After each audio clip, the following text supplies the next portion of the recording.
शंकराचार्य नकली बना के आतंकवादी को शंकराचार्य बन के घुमाना, ये मोदी योगी शासन करने योग्य है क्या? और अधिकतर लोग समझते नहीं है, वो जानते हैं कि मूर्ति में प्राण प्रतिष्ठा होनी है। नहीं, ये धर्मशास्त्र नहीं है, मंदिर में प्राण प्रतिष्ठा होनी है। तो जो मंदिर होता है वो भगवान का शरीर होता है, और जो उसके अंदर मूर्ति होती है वो तो आत्मा होती है, प्राण होता है। तो मंदिर में प्रतिष्ठा होनी है, मंदिर ही भगवान का शरीर है।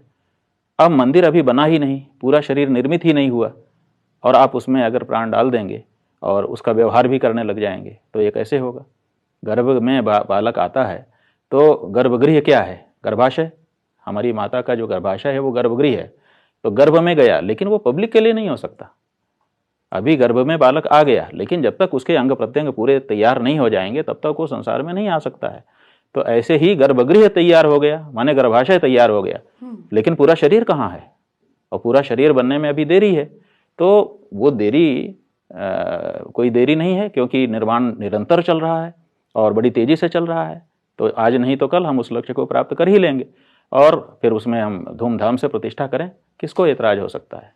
ये हमारा स्थापित करके पूजा अर्चना करने का अवसर देते हैं, उनको श्रेय नहीं जाएगा? नरेंद्र मोदी को देंगे उसी तरह से। अब तो हम तो सीक्वेंस में आ रहे हैं, लेकिन आपको तो धैर्य नहीं है, आपको तो नरेंद्र मोदी का केवल सुनना है, बाकी कुछ आपको बाकी तो कुछ दिखाई ही नहीं देता। प्रश्न कर रहा हूं, जो मौजूदा आज की मीडिया का यही नियम है कि उनको नरेंद्र मोदी की सिवाय कोई बात करो उनको सुनना ही नहीं है। राम जन्मभूमि का आप पूछते हैं किसको श्रेय जाएगा? हम एक सिलसिलेवार 500 साल से लेकर के बताते आ रहे हैं। अगर आप धीरज रखते तो नरेंद्र मोदी का भी नाम आता है, बिल्कुल, लेकिन आपको धीरज ही नहीं है। मौजूदा समय में, क्योंकि आप नरसिम्हा राव जी का आपने जिक्र किया, तो मुझे लगा मौजूदा समय के जो भाई नरसिम्हा राव का हमने सीक्वेंस में नाम लिया, एक एक घटना के बाद हम नाम ले रहे हैं। आप नरेंद्र मोदी का ही सुनना चाहते हैं? नरेंद्र मोदी का भी श्रेय है। श्रेय यह है कि उन्होंने मंदिर बनाने में रुचि ली, प्रतिष्ठा करने के लिए आयोजन करना चाहते हैं, उनका भी अपना श्रेय है।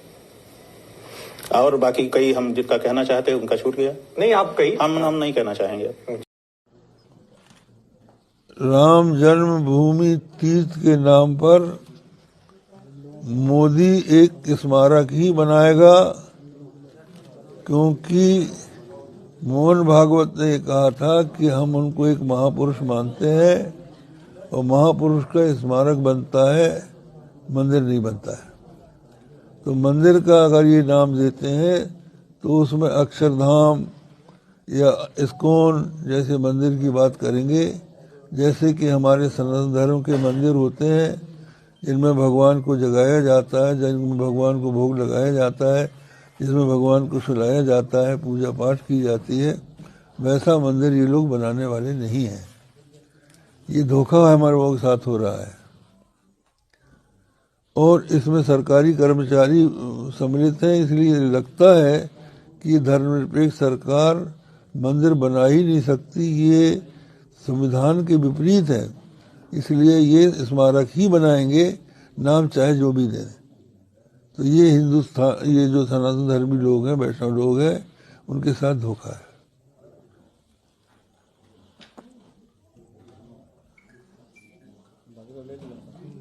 सरकार धर्मनिरपेक्ष है, आप ये मान रहे अगर कोई स्मारक बना रहे तो? जी हाँ, तो धर्मनिरपेक्ष सरकार तो स्मारक ही बना सकती है, धार्मिक स्थान कैसे बना सकती है?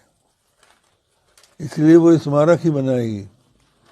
तो जो सरयू के किनारे पुतला बनाया जा रहा था, अब वो पुतला जहाँ जन्म स्थान घोषित हुआ है वहाँ बना देंगे।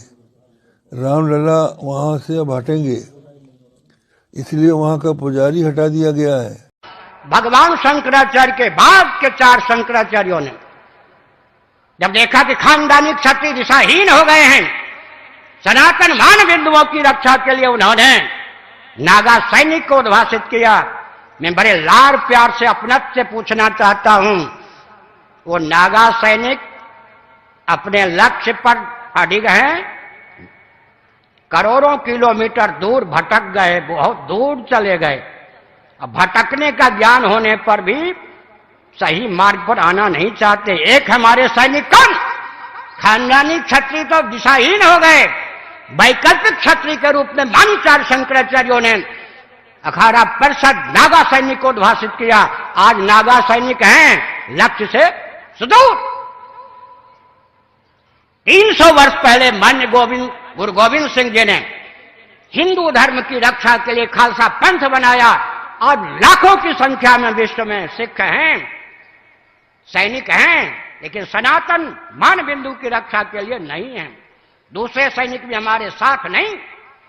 तीसरे सैनिक हेडगेवार जी ने आरएसएस को ख्यापित किया, एक दल का प्रचारक बन के आरएसएस रह गया। तीनों सैनिक रहने पर भी हमारे किस काम के? सनातन मान बिंदु की रक्षा के लिए तीनों सैनिकों में किस सैनिक का उपयोग और विनियोग हो रहा है? मैं क्रांतिकारी दृष्टि से बोलता हूं। और अंत में सज्जनों, दो चाहिए, एक स्वस्थ मार्गदर्शन, दूसरा सेना सैनिक। नीचे से लीजिए समर्थ रामदास तो शिवाजी, दोनों चाहिए या नहीं? व्यासपीठ तो शासन तंत्र, आगे लीजिए चंद्रगुप्त, उधर चाणक्य तो चंद्रगुप्त, आगे कुमारिल भट्ट या शंकराचार्य तो सुधन्वा जी, और आगे चलिए उधर धौम्य जी या व्यास जी तो युधिष्ठिर जी, श्री कृष्ण जी, और आगे चलिए वशिष्ठ जी तो राम जी, और आगे चलिए भृगु जी तो पृथु जी, और आगे चलिए नारद जी तो ध्रुव जी। दूसरा कहां है? हम आप जो हैं वो तो समर्थ रामदास जी से लेकर नारद जी की भूमिका प्रस्तुत कर सकते हैं ना। दूसरे की कमी दूर कीजिए ना।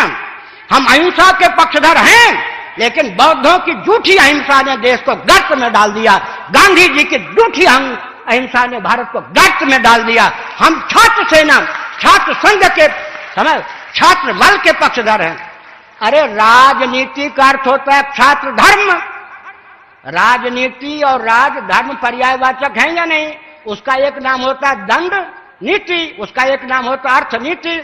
एक उदाहरण देता हूं, सुनिए। ये भूलदंड है या नहीं? इनसे हम हवन भी करते हैं, लिखते भी हैं, गणानान्त्वा ऐसा घन पाठ आदि भी, वेद का उच्चारण भी करते हैं, भोजन भी करते हैं, तैरने में भी इसका उपयोग होता है, चलने में भी उपयोग होता है। ऐसे बिना हाथ के चलने वाले की स्थिति क्या होती है? हर व्यक्ति जानता है इसके द्वारा लेखन कार्य का संपादन हो रहा हो या यज्ञ का संपादन हो रहा है या भोजन की निष्पत्ति हो रही हो, ये सेना है। सेना हर व्यक्ति को मालूम है या नहीं? ज्यादा उधर किया तो ये चांटे का रूप धारण कर सकता है, और ज्यादा किया तो मुष्टिका का रूप धारण कर सकता है, और कहीं अठलाए तो तीर धनुष को धारण कर सकता है, और कहीं मचल गए तो गन को धारण कर सकता है, रिवॉल्वर को धारण कर सकता है। ये अपने आप में छात्र धर्म है या नहीं? क्षत्रिय है या नहीं? गाढ़ी नींद में बुद्धि सो जाती है, बुद्धिपूर्वक अज्ञान का प्रश्न ही नहीं उठता। लेकिन मच्छर काटने आ जाए तो छात्र धर्म का निर्वाह करने के लिए भुजदंड अपने आप उठता है या नहीं?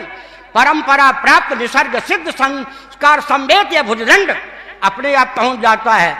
मच्छर चपेट में आ जाए तो उसका कचूमर निकल जाता है, और भाग जाए तो कम से कम इसके द्वारा खुजला लेते हैं। छात्र धर्म चाहिए। राजस्थानियों, महाराणा प्रताप का आदर्श चाहिए। छात्र धर्म का विलोप करके गांधी जी वाली अहिंसा, जिस अहिंसा के गर्भ से खून की नदी बह गई, उस अहिंसा के द्वारा हमारा कल्याण नहीं हो सकता। हम मान बिंदु की रक्षा नहीं कर सकते।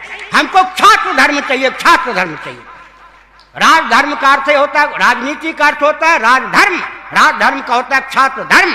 इसीलिए क्षत्रिय चाहिए, लेकिन सबकी रक्षा की भावना से।